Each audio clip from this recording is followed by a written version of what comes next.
Halo Bapak Ibu dan Saudara yang dikasihi oleh Tuhan, kita berjumpa lagi dalam Salam Pagi.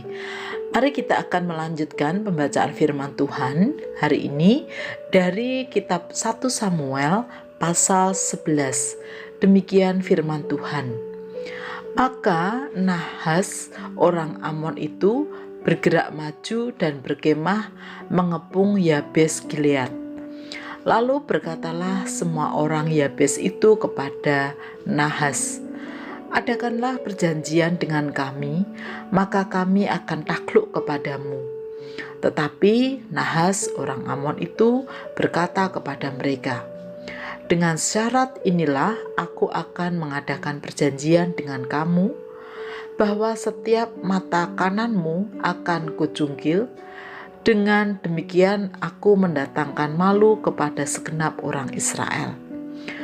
Para tua-tua Yabes berkata kepadanya, "Berilah kelonggaran kepada kami 7 hari lamanya, supaya kami mengirim utusan ke seluruh daerah Israel, dan jika tidak ada seorang pun yang menyelamatkan kami, maka kami akan keluar menyerahkan diri kepadamu." Ketika para utusan itu sampai ke Gibea Saul dan menyampaikan hal itu kepada bangsa itu, menangislah bangsa itu dengan suara nyaring. Saul baru saja datang dari padang dengan berjalan di belakang lembunya, dan ia bertanya, "Ada apa dengan orang-orang itu sehingga mereka menangis?" Mereka menceritakan kepadanya kabar orang-orang Yabes itu. Ketika Saul mendengar kabar itu, maka berkuasalah roh Allah atas dia, dan menyala-nyalalah amarahnya dengan sangat. Diambilnyalah sepasang lembu, dipotong-potongnya, lalu potongan-potongan itu dikirimkannya ke seluruh daerah Israel dengan perantaraan utusan pesannya. Siapa yang tidak maju mengikuti Saul dan mengikuti Samuel, lembu-lembunya akan diperlakukan juga demikian. Lalu Tuhan mendatangkan ketakutan kepada bangsa itu, sehingga majulah mereka serentak. Ketika Saul memeriksa barisan mereka di Besek, maka ada 300.000 orang Israel dan 30.000 orang Yehuda. Kepada para utusan yang datang itu dikatakan, "Beginilah kamu katakan kepada orang-orang Yabes Gilead, besok pada waktu panas teriknya matahari akan datang bagimu penyelamatan." Ketika para utusan kembali dan memberitahukan hal itu kepada orang-orang Yabes, bersukacitalah mereka. Lalu orang-orang Yabes itu berkata kepada Nahas, "Besok kami akan keluar menyerahkan diri kepadamu, maka bolehlah kamu lakukan terhadap kami apapun yang kamu pandang baik." Keesokan harinya Saul membagi rakyat itu menjadi 3 pasukan. Mereka itu masuk ke tengah-tengah perkemahan musuh pada waktu kawal pagi dan memukul kalah orang-orang Amon sebelum hari panas, dan terserak-seraklah orang-orang yang lolos itu, sehingga di antara mereka tidak ada tinggal 2 orang bersama-sama. Lalu berkatalah bangsa itu kepada Samuel, "Siapakah yang telah berkata, 'Masakan Saul menjadi raja atas kita?' Serahkanlah orang-orang itu supaya kami membunuhnya." Tetapi kata Saul, "Pada hari ini seorang pun tidak boleh dibunuh, sebab pada hari ini Tuhan telah mewujudkan keselamatan kepada Israel."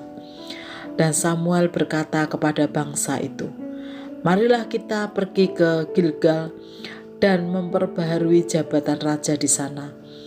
Lalu pergilah seluruh bangsa itu ke Gilgal dan menjadikan Saul raja di sana di hadapan Tuhan di Gilgal, dan mereka mempersembahkan di sana korban keselamatan di hadapan Tuhan, dan bersukarialah di sana Saul dan semua orang Israel dengan sangat. Bapak, Ibu, dan Saudara yang dikasihi oleh Tuhan, ketika menyadari adanya ancaman, masalah, atau pergumulan, tantangan, tentu kita berharap keluarga atau orang-orang terdekat kita dapat menolong atau membantu. Demikianlah yang dilakukan oleh Yabes saat ia menghadapi ancaman Nahas orang Amon.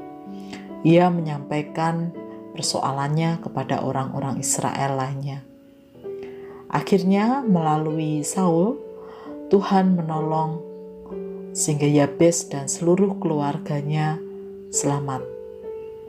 Bapak, Ibu, dan Saudara yang dikasihi oleh Tuhan, mungkin kita kadang atau bahkan sering melakukan hal yang sama di tengah pergumulan yang kita hadapi, tantangan atau persoalan. Kita datang kepada keluarga kita, teman, sahabat, bahkan rekan seiman untuk meminta pertolongan atau dukungan. Kiranya kita pun sebagai keluarga, teman, sahabat, atau saudara seiman terus belajar membuka hati untuk dipakai Tuhan, memberikan bantuan, dukungan, pertolongan yang kita bisa lakukan bagi saudara-saudara kita yang datang kepada kita, sehingga persaudaraan, persahabatan, pertemanan tetap terjaga. Amin. Mari kita berdoa. Tuhan Yesus, kami bersyukur kami tidak sendiri, ada keluarga, teman, sahabat, saudara-saudara seiman yang Tuhan tempatkan di sekeliling kami. Dan biarlah kami terus belajar untuk saling mendukung satu dengan yang lain, sehingga persaudaraan, keluarga, persahabatan kami boleh tetap terjaga. Di dalam nama Tuhan Yesus, kami berdoa dan mengucap syukur.